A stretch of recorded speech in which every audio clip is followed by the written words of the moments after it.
Woo, what a way to start a show. Welcome, everybody. Welcome, everybody. It is, no, seriously, it is Sunday night. Trust me, it's a big Sunday night, a huge Sunday night. A bunch of you out there, yeah, I know you're a bunch of NFL fans. We're not here talking football, okay? Remember the website. It is NGSCSports.com, where you catch all of your current content if you log on the website now. Speaking of the NFL, Mike Draculich gives you Draculich. I gotta ask him, John, how he pronounces that. Wise idea. Never thought about that. He goes by Drax, so is it Draculich? Yeah, I'm gonna ask him. He gives us Pittsburgh Steelers, New York Jets game day preview. That game is not yet. Jordan Rhea gives us NBA swing, a real good one. Could the 24-25 season be Giannis's last season in Milwaukee? I don't know. He's given a couple of minutes. And John is back at the rink. One thing that's real good when you're at the rink, you usually don't have to worry about sweating over there because it's nice and cool in the rink. I like that. I like covering hockey. All that and more, go to NGSCSports.com, where we never stop. Excuse me. I'm drinking eggnog, non-alcoholic, but it feels like alcoholic. The co-host from Chicago, El Padre, and we're going to talk about some stuff going on in Chicago. Alejandro Vargas, ¿qué pasa, pai? Everything good. We're enjoying the weather. It's super good today. It's like 74, 72. Nice and sunny. Of course, I'm exhausted. My kid was celebrating his third birthday yesterday. His birthday is on Monday, but we push it to the weekend, and kids don't have school, so yeah. I got tired of chasing kids over we went to a playpen called the Exploratorium in Skokie, and it was like 20-something kids and jumping around. Oh, yeah. I'm tired. I am. Yeah, and of course, from the Jersey Shore, he is the host of the Enhanced Sports Show, Saturday, 4 to 6 p.m. It's Sunday. Don't worry about it. You can go to bed. You don't have to call now. You got plenty of time, but of course, he's also the co-host of In the Batter's Box and a happy Yankee fan today. Congratulations to his New York Yankees. For the first time since 2009. Them boys are back in the World Series. Louis Tanoa. Louis! Yo, Ralph. I was thinking about something. I don't know what I'm more happy about. The fact that the Yankees are going back to the World Series, or this is the first time in podcasting career that they're back in the World Series. I mean, I think that makes it a little bit extra special because now that I'm in the podcasting business, as a reporter and host everything, I think it makes it feel even a little bit better. John, I don't want. Oh, by the way, my partner in crime. Well, no, I do a little crime, not him. But my partner here at NGSC Sports, great friend and co-host of In the Batter's Box, Mr. John Doucette. Hey, John, I don't want Louis to get the wrong impression because I just told John before you two guys came on, I'm not looking forward to these final couple of weeks of the shows here, having Louis on here. Louis, if you get a little too happy, I'm going to have to ban your ass, so be careful. Okay. So, no, seriously, guys, seriously. I'm going to play it first because you got to give props where props due.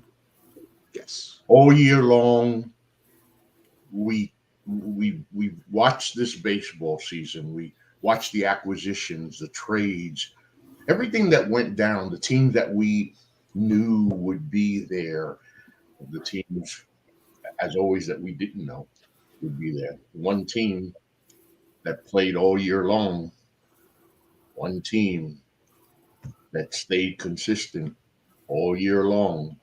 They're from the Bronx. Louis, New York Yankees are the 2024 American League champions. They are headed to the World Series for the first time since 2009. And before you say a word, Louis, I'm going to go ahead and share this with you, Louis, because I know that somehow it's just not going to hurt your feelings when I do that, So bear with me, Louis. Here you go. The count is still 1-2. Castillo, Soto, a high fly ball to center. Thomas backing up. Thomas at the and Juan Soto! A 3-run home run!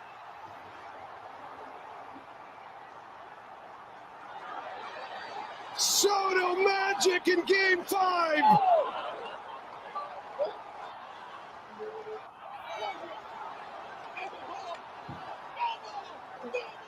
An incredible moment as Juan Soto goes deep to give the Yankees a 5-2 lead in the 10th inning. I wonder if Matthew Wilder was in there. Robert Cobb may have been there. I'm not sure because I know Robert Cobb has been able to finagle. But anyway, Louis, all year long, Yes. we talked about the Yankees. No question about the lineup. When you looked at it on paper, Soto, Judge. Listen, we just get started, and you look at it. But the question was pitching. The pitching came through. And for all the talk about the New York Yankees all season long, they end the American League season, the American League portion, just like they should have, with a bomb from Soto. And your Yankees in the World. Hey, Louis, let me shut the hell up, Louis. Talk, Louis. Yankees in the World Series. How about World it? Series. Yeah. Well, first of all, hallelujah. 15 years later, we finally get back. Yeah, and with the acquisition of Soto, along with Judge, gave it like a 1-2 punch, all season, and this is where we got. I mean, Game 3 did worry me a little bit with that home run from the Guardians, and it's just great, But I kind of figured that the Yankees are going to pull it off. I said 5 games for the Yankees anyway, so I did give Cleveland 1 game at home. That was a bad omen right there. But for the most part, the Yankees look smooth. They had their hitters jacked up, and the pitching was solid. So pretty much, I think the Yankees. I knew they were going to win this series. Now we just wait the winner of the Dodgers and Mets, which should be very interesting in Game 6.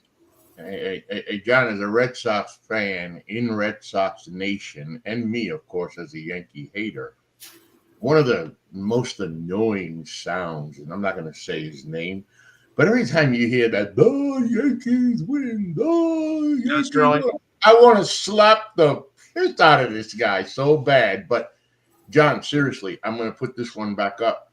The Yankees win. We recap the American League Championship Series, the Cleveland Guardians, one of those teams that we were wondering if they would get to the postseason. That season that they ended up having, but they couldn't keep up with the Yankees from moment one. No, their pitching, unfortunately, just couldn't slow those bats down. Every time they needed to get an important out, they just couldn't get it. Every time they needed to get a big hit, they couldn't get it. They couldn't get enough of them. I think that's the best way to put it. And unfortunately, the Yankees, that lineup is relentless, and the pitching staff was too.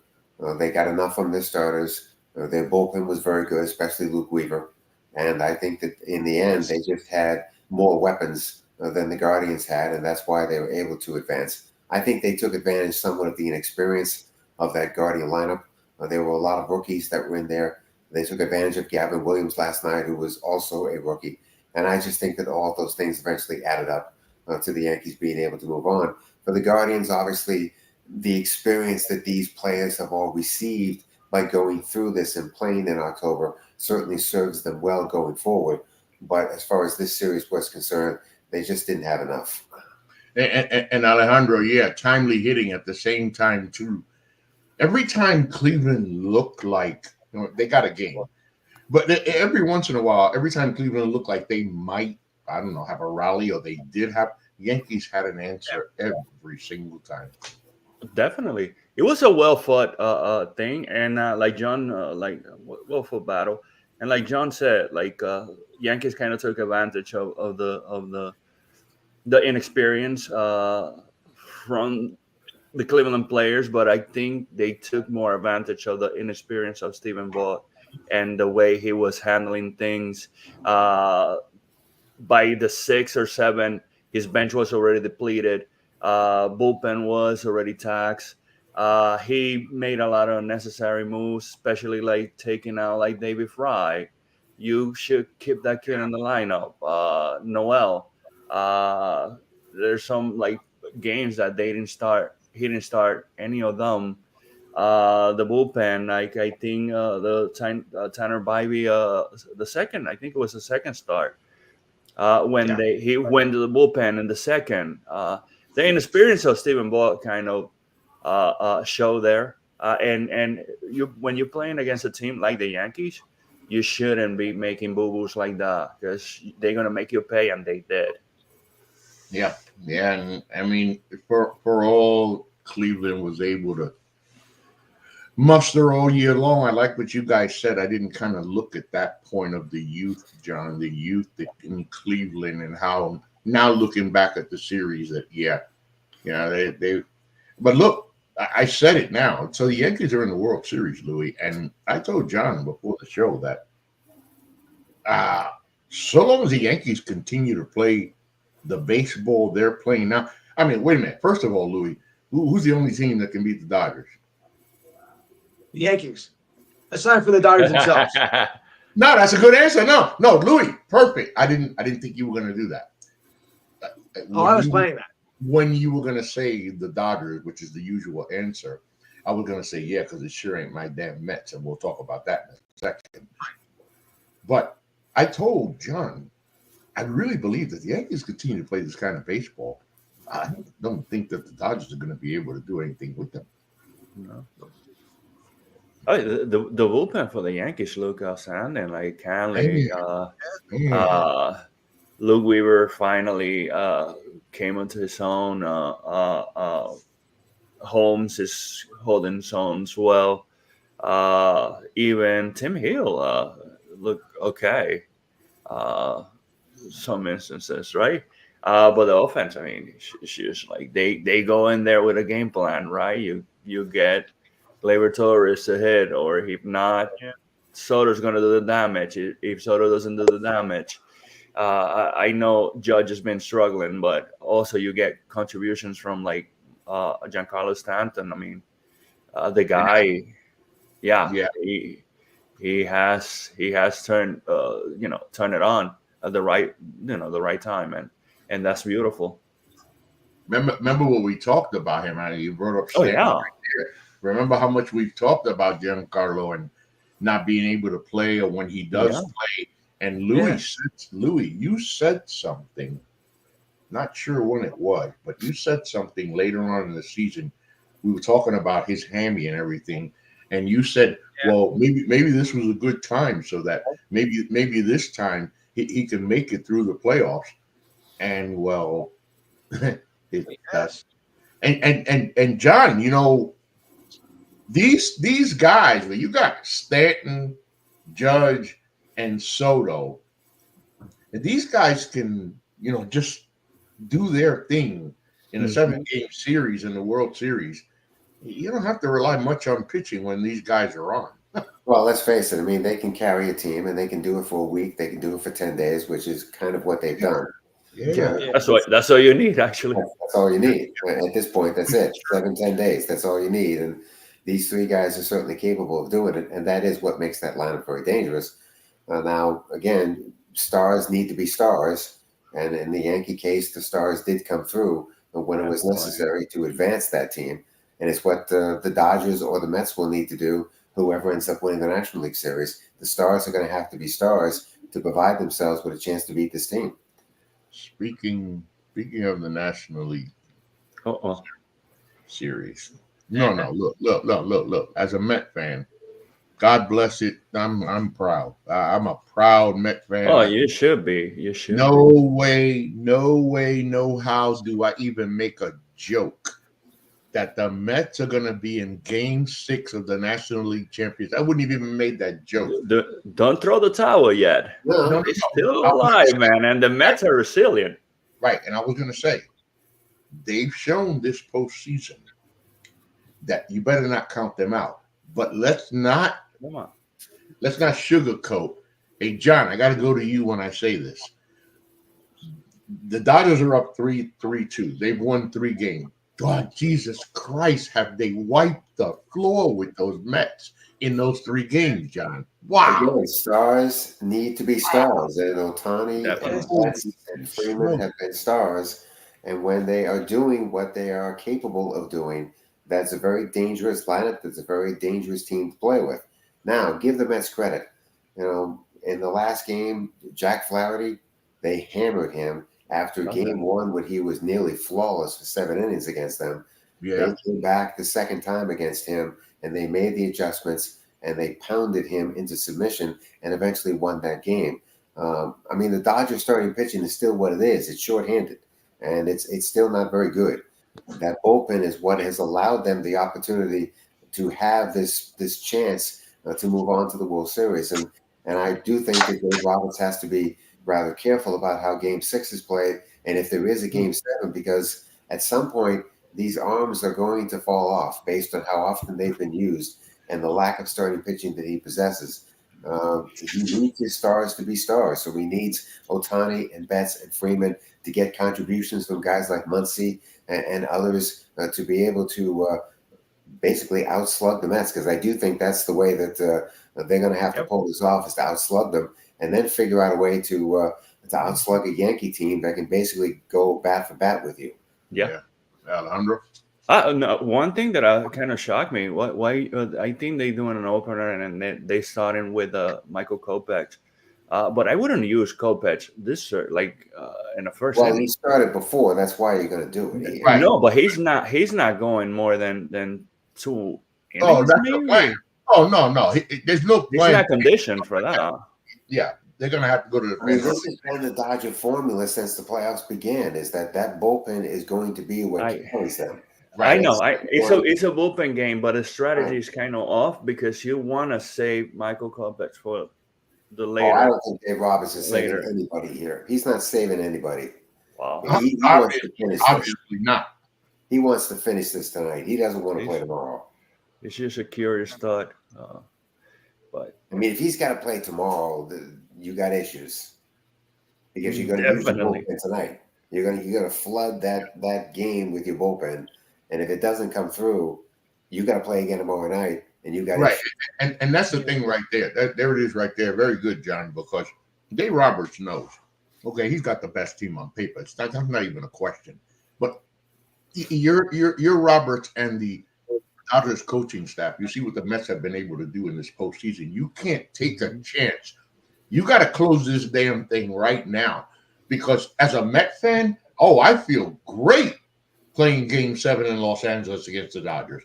Absolutely, I feel good about that. My problem is not a Game 7.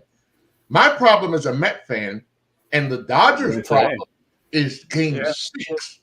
They have got to close the Mets out, because I really believe, Louis, at that let them play at 7. Yeah. John, you're nodding your head yes hard. Yeah, you agree? You agree? No, I do agree. I think that Dave Roberts tonight is playing this game like it is Game 7.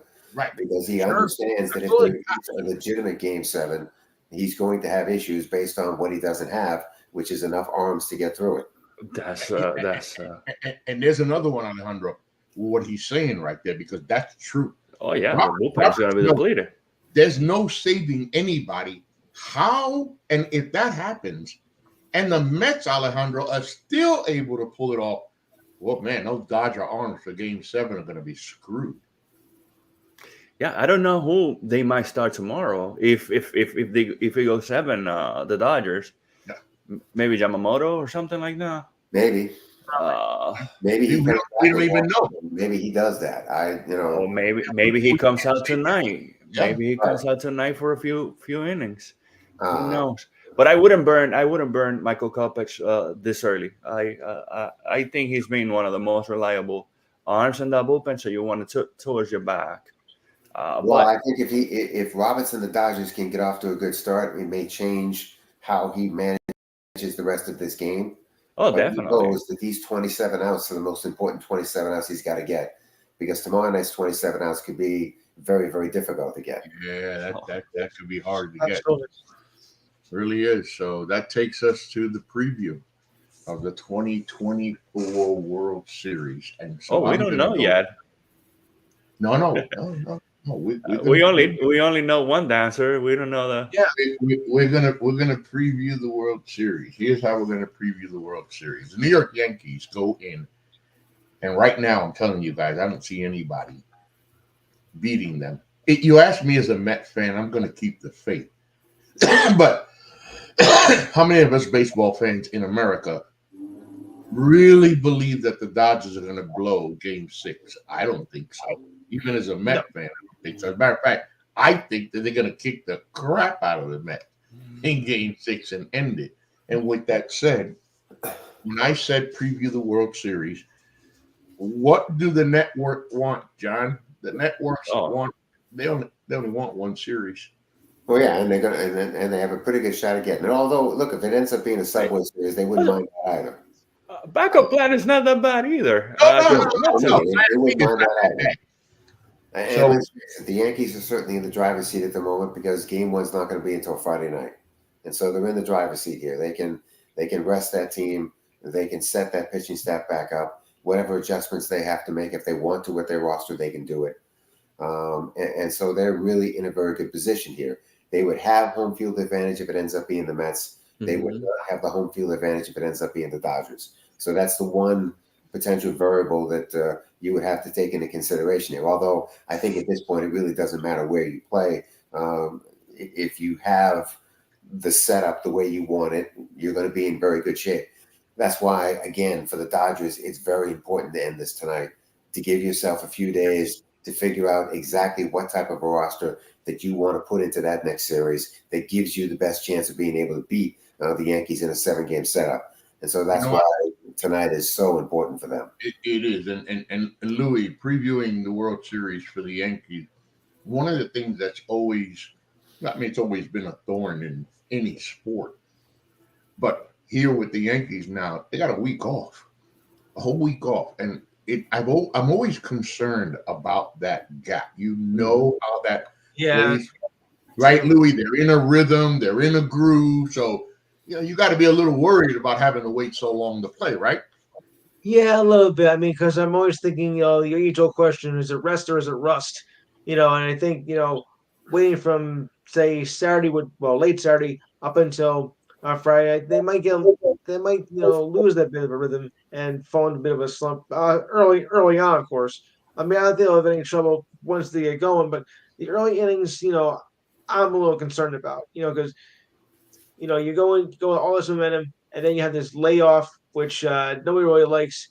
So I think the beginning to be a little bit shaky. They got to shake off some rust, but I think once they can shake it off, they're gonna be just fine.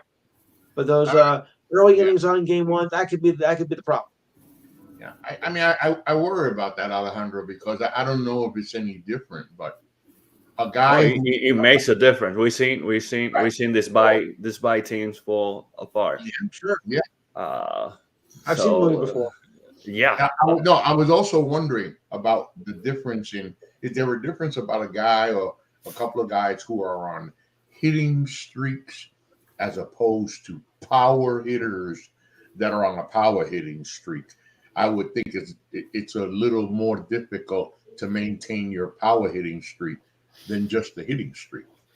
I mean, they had to figure out a way to play simulator games. I think keep them on their toes all the time, not just take batting practice on bullpen sessions. I think they have to figure it out a way, like, okay, bring some kids from the minors or whoever's in the taxi squad, right? And let's split some games here and have fun and keep yourself loose. But again, this is not a World Series environment where you're playing an inter squad or you're playing a simulated game. It's a different beast, man. Right. That's what I'm wondering. So, how do you keep yourself loose? Yes, it's ideal. Right. Right, but keep yourself loose, like you said. It's not even like it's a regular season game. It's the World Series, so it's not really. So how does that really prepare you, John? And that's where I get concerned as a Yankee fan and as the Yankees if the layoff is going to be too long for these guys. Well, I mean, I'm sure the Yankees have plenty of scouts at Dodger Stadium, and have had plenty of scouts watching that series since it began. So the advanced reports that are being filed by that group will be something that that roster is going to go over with a fine-tooth comb to find anything that they can use to their advantage when they eventually do get back on that field on Friday. So there's a lot of homework that's going to be done. There'll be film work that's going to be done. I mean, the Yankees and Dodgers only saw themselves once during the regular season. And let's face it, the Dodger team that they saw is probably not the same one that they're about to face.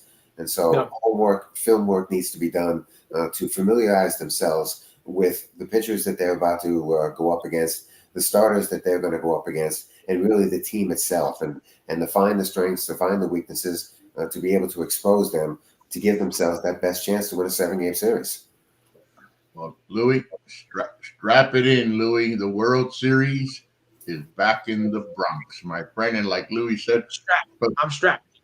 For the first time in his on his on-screen career, aka podcasting career, Louis gets to sit behind the camera now and talk about his Yankees. Louis, by the way, if the Yankees win the World Series, I cannot promise.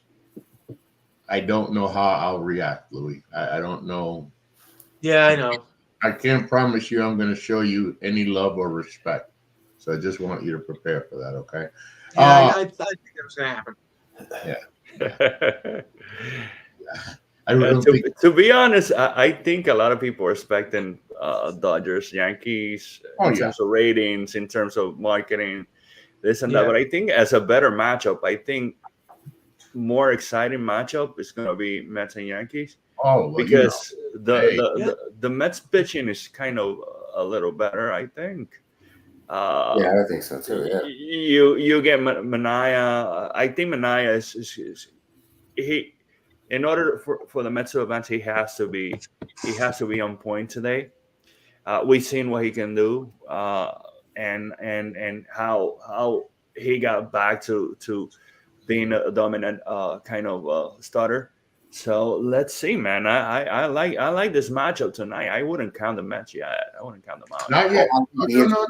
Right. Mets and Yankees. The other interesting scenario would be Severino going back to Yankee Stadium and facing the Yankees again.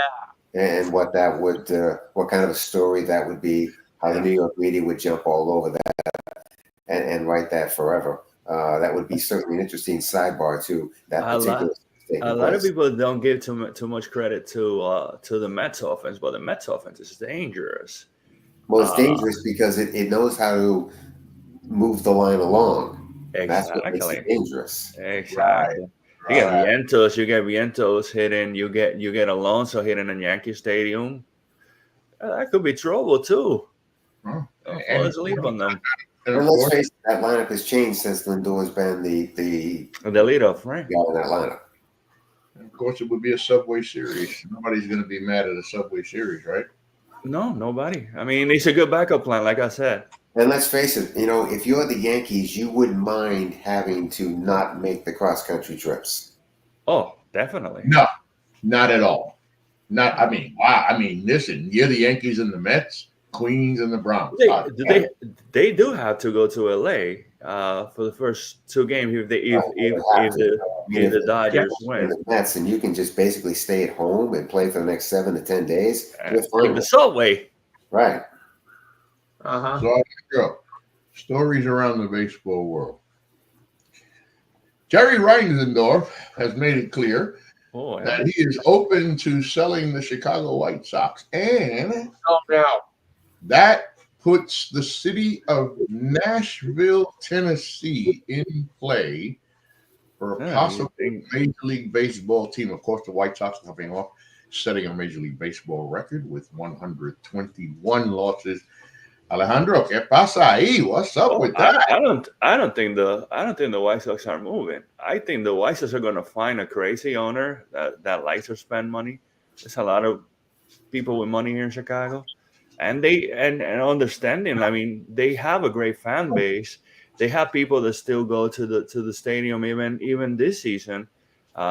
People go in there. I mean, it's an attraction. You have good food. It's probably out of all ballparks that I've been to, it's probably the most diverse in terms of food, beers. I mean, you get Goose Island for like $4.99 or something like that. You don't see that in any other ballpark. So, and also like aesthetically, like the ballpark is just beautiful. So I don't know. I don't know if they're gonna be moving. I mean, the White Sox are a team that's kind of a staple here in Chicago. So I don't see them moving out of here. I was actually bouncing off ideas with my boys and in my WhatsApp chat about Michael Jordan trying to put a group together and buy the White Sox and kind of redeem his baseball career there. You Sure. never know. He got the money. Yeah, you got the money, that's for sure. John, I don't know. I like it. I want a team in Nashville. Well, obviously, you want a team in Nashville. I can certainly understand why. I think the reason why Jerry Reinsdorf has decided that potentially enough is enough is because he understands the rebuild that's about to take place with the White Sox, how long the potential rebuild may take, and I just think that he's decided that it's something he doesn't have the patience for at this point. His resume with that team and with Major League Baseball is pretty solid. He does have a world championship that he can sort of live through and relive as often as he possibly wants. And so he's accomplished the goal if it was only once. But I just think that the rebuild of the White Sox and how thorough that's going to be, I think is something that he's not interested in. And based on that, he's decided that maybe putting this team up for sale is potentially the best option. It'll be interesting to see when the owners' meetings take place after the World Series is over, if in fact he is still as adamant about putting this team up for sale as it appears that he is. If Michael Jordan is interested, then I would think the team would stay in Chicago just based on his connections to that city as a basketball player. So I don't think that team would go anywhere. I hope you. I didn't mean to throw Jordan under the bus here, but I'm saying as an option. I mean, he could be great. Yeah. Oh, yeah. Oh, no, it could be. Well, let's face it. I mean, Jordan as an NBA owner hasn't been all that great. It hasn't been a great run for him. And so you wonder if he would be interested in taking that chance in becoming a Major League Baseball owner and unfortunately having the same thing happen. Again, you're talking about a rebuild here, a significant rebuild that the White Sox are going to have to go through to be able to put a competitive team back on that field. And it's going to take time, it's going to take years, and it's going to take money. And the question becomes, whoever does become the next owner of this baseball team, if that happens, how much patience are they going to have? How much brains are they going to have to be able to rebuild this thing properly and put this team back where it belongs? No. Well, now going to Nashville, we just saw some stuff with a hurricane in Tampa. They might move. That might be a better choice to move to Nashville. So. Yeah. Well, again, with the Tampa Bay situation being as unique as it is because the field doesn't have a roof and Tropicana Field doesn't have drainage either. Oh, so yeah, I heard that. Yeah. That's, I mean, there are two things that really have become rather prevalent with that particular situation. And I do think that if they've got to find a temporary place to go, Nashville might actually make sense for at least a year, maybe even two, to allow for the reconstruction of that field. And no, they're not reconstructing. They're not reconstructing because they doing a new ballpark.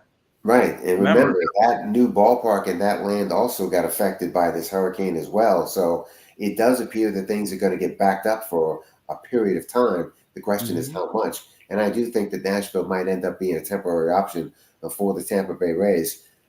There seems to be a continuing consensus that with opening day being March 27th for the Tampa Bay Rays, and they are scheduled to open at Tropicana Field on March 27th, that they're going to be somewhere else. They're not going to be in that ballpark. Oh, they're not going to be in Tropicana Field, absolutely. And as a man who lives 45 minutes from Nashville, Tennessee, let me assure you that if we get a Major League Baseball team here in Nashville, I'll be in that press box. You can Me that. too. I'll make the drive. I'll make the drive. Believe that. Stories around the league. The Arizona Fall League. John, you got some baseball going on out in Arizona. Yeah, it's kind of interesting what these major league teams have done with the Arizona Fall. It used to be the AA players and players that were close to being at the major league ready or level would be playing in this league. They But this changed year, the whole all script. these franchises decided that the low A baseball players would be the ones that would play in the Arizona Fall League. And so you're seeing kids that are certainly a part of the future of these organizations and a part of the future of Major League Baseball in general. But they're several years away from that. And that's, I think, the interesting thing about what the Fall League has done. Yeah, I don't understand that format of this new thing in the AFL, but I kind of like it. We spoke about this last week. It's probably going to give the fans a chance to see a collection of 17 and 18-year-old kids in Arizona and just collect like autographs, see them play, I think. Because we talk about like the attendance and the upper levels of minor leagues. Like you get, for example, Nashville or Memphis, you get 20,000 people in there. So a lot of kids, they get to see a lot of like prospects when they reach that level. But when they in the lower tier minor leagues, you don't really get a big seat attendance in those ballparks. It's kind of very limited. So I think this serves a little bit as a platform for the I think AFL. what you're also seeing is the kids that sign late, that get drafted out of college and really don't play all that much at whatever minor league level they end up being assigned to, Mm-hmm. are going to the Arizona Fall League to make up for lost time. No, Yeah, they could. they're putting it to good use. That's for sure. They're putting it to good use. I think that it's the what is that team? The hold on, I had it up Saguaros? here. No, the Scottsdale team is the one that's really Appropriate, loaded. yes. Yeah, Bryce Eldridge, Jet Williams, Drew Gilbert, Oh, Tamar Johnson, the Pirates kid. yeah. How are they doing, by the way? I just wonder. I haven't looked at any of these standings. The best thing about what Arizona Fall League has finally done is that you can stream these games. Usually there's a day game and there's a night game, so you can stream them and watch them. And I think that's also becoming a popular tool to be able to give these kids a bit of an identity with their organizations for their futures, and to provide you a chance to follow them as they go through their organizations and hopefully become major league players at some point down the road. And then, of course, Alejandro, I've been looking this afternoon. I'm on the site Liga de Béisbol Profesional de la República Dominicana. Lidom. So, lidom.com. .com. Say it the right way. They started Wednesday. So far so good. It's been our Pujols is actually surprising everybody. He might be on his way to his fourth straight victory. No loss. No, I mean he's been undefeated. The teams are getting kind of used to like players are getting used to competition because they just came out of like they type of spring training. But yeah, I'm excited about seeing. I mean, there's a lot of young stars that are going to show up at the beginning of November, and so in December. So they kind of do step by step. Okay, the first month you're going to have a couple of guys there, and then you're going to see like big baseball stars like coming on in December, November. So yeah, my team is kind of getting beat up now, I think. But I wouldn't worry about that because I seen good stuff, especially in pitching that they didn't have last year. Everybody knows that they're going to score. They have a good squad of offensive squad. So yeah, man, I'm excited for Albert. Man, Albert's looking like a superstar as a manager there. It's also a great breeding ground for guys who want to become managers, to understand what that job is all about. And certainly playing in the Dominican or in the Mexican League, or even go to Australia if you want to do that. It's a great place to be able to go and learn how that all is, what the job is, what it entails, and whether or not you're truly interested in becoming a major league manager at some point down the road. And certainly for Albert and others that might be interested in it. You saw the case with Molina last year. Teams. We saw the case with Molina last year. He took Los Criollos de Caguas to the championship, and they play in the Caribbean World Series. He took them with a team that's kind of. It wasn't like nobody. I mean, Criollos de Caguas this year looked better than last year. Mm-hmm. In terms of, I mean, they have a lot of, like, Menendez from Kansas City. They have Miranda, the kid from Minnesota Twins. They have some decent pitching in there. They have some good bullpen, but he didn't have this last year. And he took them to the Caribbean World Series. They won the championship in Puerto Rico.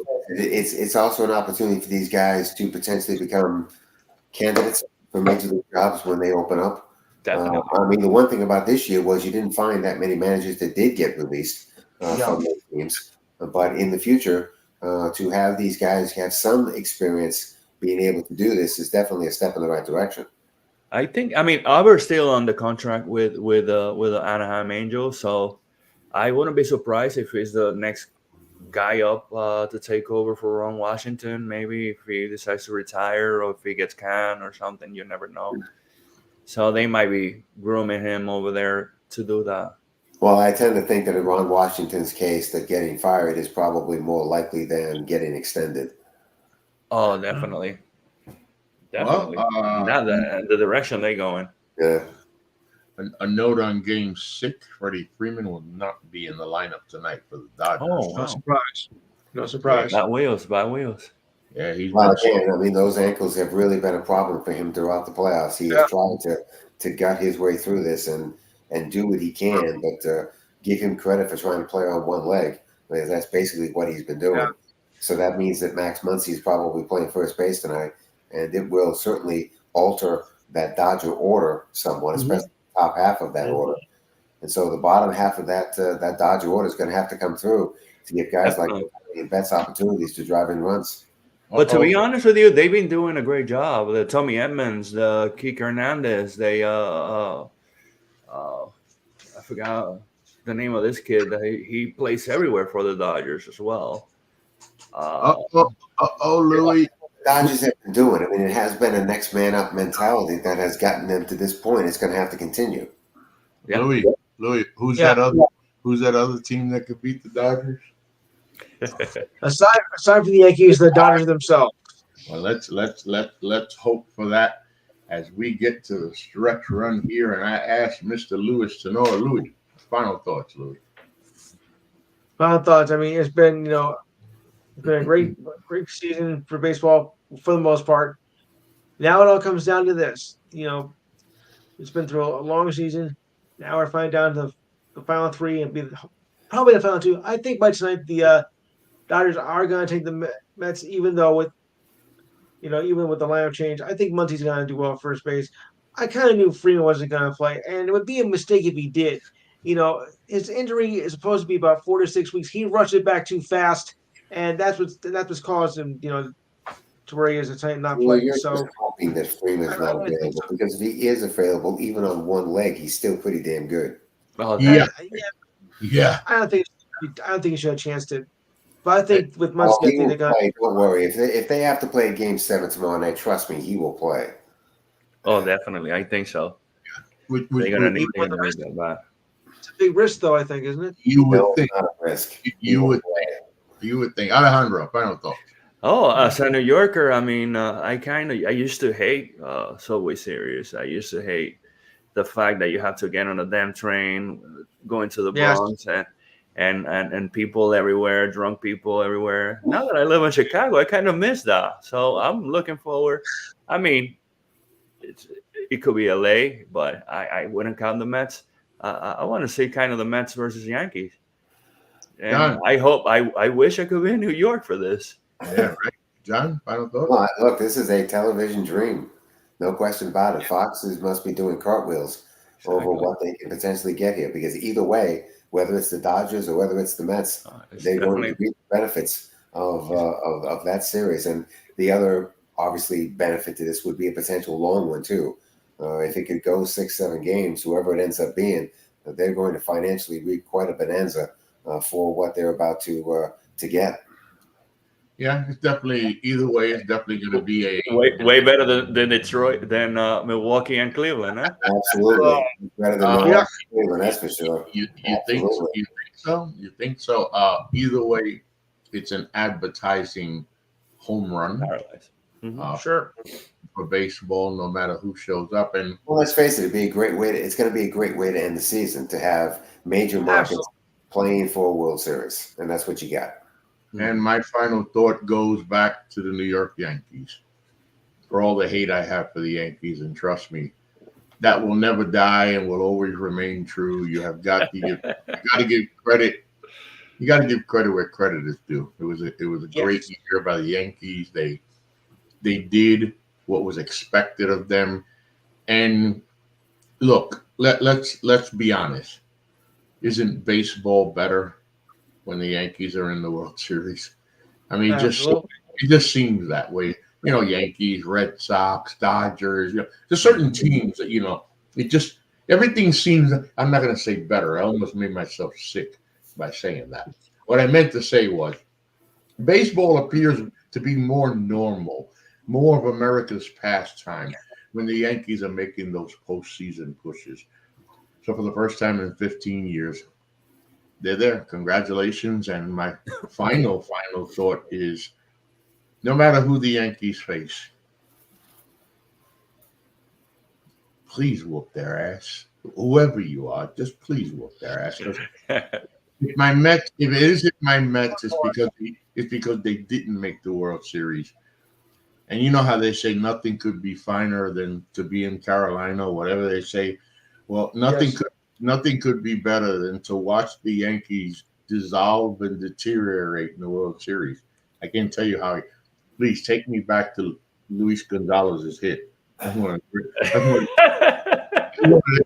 the greatest moments of my sports life, and my team wasn't even involved.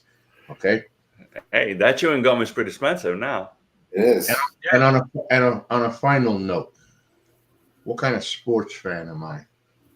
We're about to end this show, and I'm about to sit on this beautiful recliner, and I'm going to hope and pray that I watch my New York Liberty finally win their first ever WNBA championship.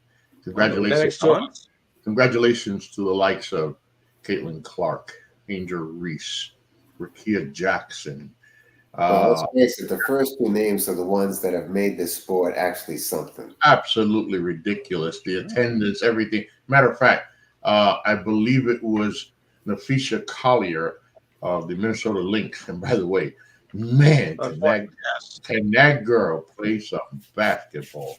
Jeez, crap. She has forced almost 30 jump balls just in the playoffs. That's ridiculous. But anyway, Nafisha Collier said, what is that? What is they asked her, what do you think about Clayton Clark? She said Clayton Clark needs a bonus. She said that they had to move venues. They had to move venues for this woman because they couldn't fit people in there. Yeah, so, I witnessed that firsthand here when they came to Chicago. Other than that, I am fired up. Let's go, Liberty. Let's go, Liberty. Thank you for joining us. This is In the Batter's Box. This is the NGSC Sports Weekly Baseball Show. Don't forget the website, NGSCSports.com, where you catch all of your current content. Louis, I'm gonna beat you to it, Louis.